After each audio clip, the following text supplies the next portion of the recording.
Hi everyone. Moles या मस्से बहुत common problem है और इसको लेके बहुत सारे सवाल, बहुत सारे डाउट सबके मन में रहते हैं। तो आज की वीडियो में मैं आपको बताने वाली हूँ कि मोल्स क्या होते हैं, ये कैसे बनते हैं और कैसे पता चले कि अगर कोई मोल है तो वो कैंसरस है या नहीं। क्या कोई तरीका है जिससे आप खुद से घर में पता कर सकते हैं कि आपको कितनी टेंशन लेने की ज़रूरत है मोल्स के लिए। अगर मोल किसी को बचपन से है तो क्या वो ज़्यादा टेंशन वाली बात है? मोल्स के लिए क्या सही तरीका रहेगा मोल्स को रिमूव करने के लिए? क्या कोई ऐसा तरीका है जिससे आप बिना बायोप्सी के पता लगा सकते हैं कि आपके मोल्स कैंसरस तो नहीं हैं? मेलानोमा क्या होता है, जो मोल्स का कैंसर है वो कैसे अलग होता है मोल से? और क्या वो तरीके हैं जो आप खुद से ध्यान में रखें ताकि आप अपने मोल्स को कैंसरस होने से प्रिवेंट कर सकें? मोल्स या मस्से या मेलानोसिटिक नीवस पिगमेंट प्रोड्यूसिंग सेल से बनते हैं। तो जो सेल्स मेलानोसाइट्स हमारी स्किन को कलर देते हैं, वो बेसिकली स्प्रेड होने की जगह अगर एक जगह क्लस्टर हो जाएं, एक जगह इकट्ठा हो जाएं, तो उससे मोल्स बनते हैं। नॉर्मली मोल्स होना नॉर्मल चीज़ है, इसके लिए आपको ज़्यादा स्ट्रेस लेने की ज़रूरत नहीं है। लेकिन एक क्लासिफिकेशन है, ABCD क्लासिफिकेशन, जो अगर आप ध्यान में रखें तो आप खुद से अपने मोल्स को असेस कर सकते हैं कि उसमें आपको कहीं डर्मेटोलॉजिस्ट को दिखाने की ज़रूरत तो नहीं है। तो ABCD क्लासिफिकेशन में ए का मतलब है एसिमेट्री, अगर आपके मोल्स सिमेट्रिक नहीं हैं, अगर आपके मोल्स में आप देखें कि एक साइड ज़्यादा बड़ी है दूसरी साइड से, एसिमेट्रिक मोल है, तो चांसेस आर कि ये आप एक बार डर्मेटोलॉजिस्ट को दिखा लें। बी का मतलब है बॉर्डर्स, यानी कि अगर आपके मोल्ड्स के बॉर्डर्स इर्रेगुलर हैं, अगर मार्जिन्स डिफाइन नहीं हैं, तो भी ये आप एक बार डर्मेटोलॉजिस्ट को दिखा लें। सी का मतलब है कलर, अगर आपके मोल्ड्स में अलग अलग कलर्स हैं, जैसे कि brown, black, tan, blue, red, तो वो भी कुछ अलग बात है, थोड़ा सस्पिशियस हो सकता है। डी का मतलब है डायमीटर, अगर आपका मोल 6 मिलीमीटर से ज़्यादा बड़ा है तो भी ये सस्पिशियस हो सकता है। तो ABCD क्लासिफिकेशन से आप खुद से देख सकते हैं कि ये मोल कुछ ऐसा चेंज तो नहीं हो रहा है, जैसा मोल था वो टाइम के साथ साथ अगर उसमें कलर में, डायमीटर में, बॉर्डर्स में चेंजेस आ रहे हैं, तो इसका मतलब एक बार आपको डर्मेटोलॉजिस्ट को दिखाने की ज़रूरत है। जब आप डर्मेटोलॉजिस्ट के पास जाएंगे तो हर मोल की बायोप्सी करके उसको सर्जिकली काट के देखना ज़रूरी नहीं है। डर्मोस्कोपी एक तरीका है जिसमें ये एक हैंड हेल्ड माइक्रोस्कोप की तरह होता है, जिससे आपके डर्मेटोलॉजिस्ट डर्मोस्कोपी करके बेसिकली स्किन की नीचे की लेयर्स को असेस करके काफ़ी हद तक ये देख सकते हैं कि आपका मोल कुछ कैंसरस तो नहीं है, और सिर्फ जब उन्हें शक होगा तभी वो बायोप्सी के लिए एडवाइस करेंगे। ये एक अच्छी बात है इंडियन स्किन में कि हम जेनेटिकली प्रीडिस्पोज नहीं हैं स्किन कैंसर्स को, मेलानोमास को, क्योंकि हमारी स्किन में मेलानिन ज़्यादा होने की वजह से, यूवी रेडिएशंस की वजह से, सन एक्सपोजर की वजह से जो स्किन कैंसर्स अदरवाइज कॉमन हैं, वो इंडियन स्किन में उतने कॉमन नहीं हैं। तो हमें उतना ज़्यादा मेलानोमास की या स्किन कैंसर्स को लेके हमें उतना ज़्यादा हमारी पॉसिबिलिटी नहीं है कि इंडियन स्किन में ये हो।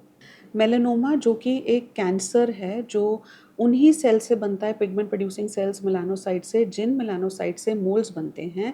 तो मेलानोमा को रूल आउट करने के लिए भी यही तरीका है कि आप, जो मैंने ABCD क्लासिफिकेशन आपको बताई, मोल्स की एसिमेट्री या बॉर्डर्स इरेगुलर या कलर चेंजेस या डायमीटर ज़्यादा हो, तो उससे आप देख सकते हैं। लेकिन जैसे मैंने बताया, अच्छी बात यह है कि मेलानोमा इंडियन स्किन में उतना कॉमन नहीं है, और जिनमें मेलानिन पिगमेंट प्रोड्यूसिंग सेल्स कम होते हैं जिन स्किन कलर्स में, उनमें यूवी रेडिएशंस की वजह से ये स्किन कैंसर्स वगैरह ज़्यादा होते हैं। लेकिन कुछ भी सस्पिशियस लगे तो आप तुरंत अपने डर्मेटोलॉजिस्ट को दिखा सकते हैं। अब कुछ चीज़ें जो आपके हाथ में हैं, जो आप कर सकते हैं कैंसर्स को, स्किन कैंसर्स को प्रिवेंट करने के लिए, मेलानोमास को प्रिवेंट करने के लिए, वो है सनस्क्रीन सबसे पहले, क्योंकि स्किन कैंसर ज़्यादा सन एक्सपोजर की वजह से होते हैं। तो जितना हो सके सनस्क्रीन लगाना है, सिर्फ चेहरे पर ही नहीं, गर्दन पर, हाथों पर, सारे सन एक्सपोज एरियाज़ पे लगाना है। सही सनस्क्रीन लगाना है, कम से कम SPF 50 और PA रेटिंग 3+, और जहाँ हो सके फिजिकल सनस्क्रीन लगाना है, जब हो सके बार बार सनस्क्रीन लगाना है।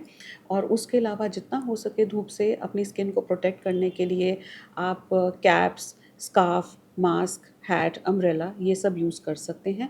टैनिंग बेड्स बिल्कुल अवॉइड करें, सन टैन अवॉइड करना है।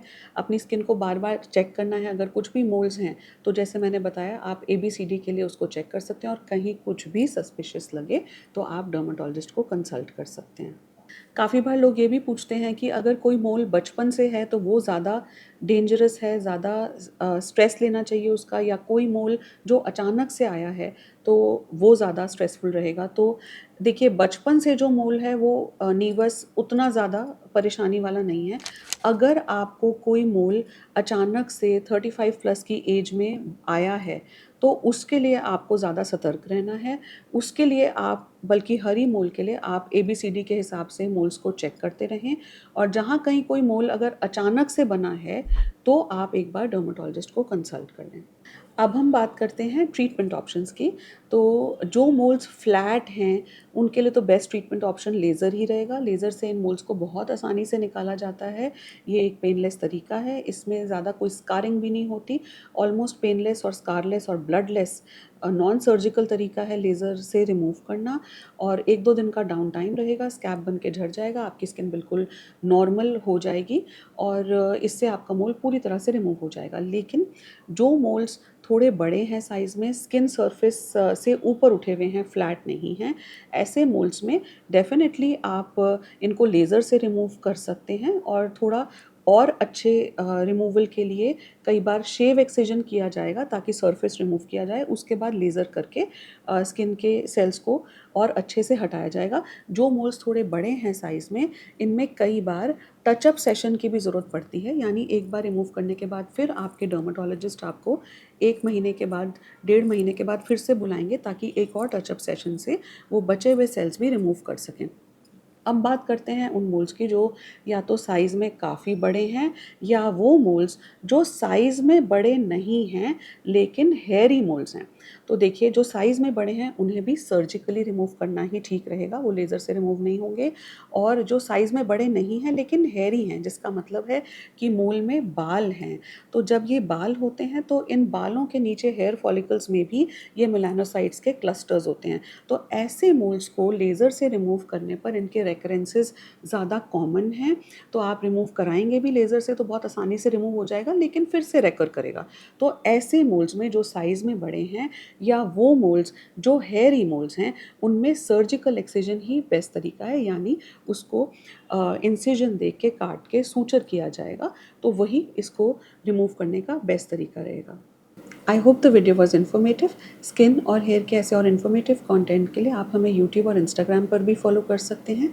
हमारा यूट्यूब और इंस्टाग्राम हैंडल है दादू मेडिकल सेंटर और DMC trichology. Thanks for watching.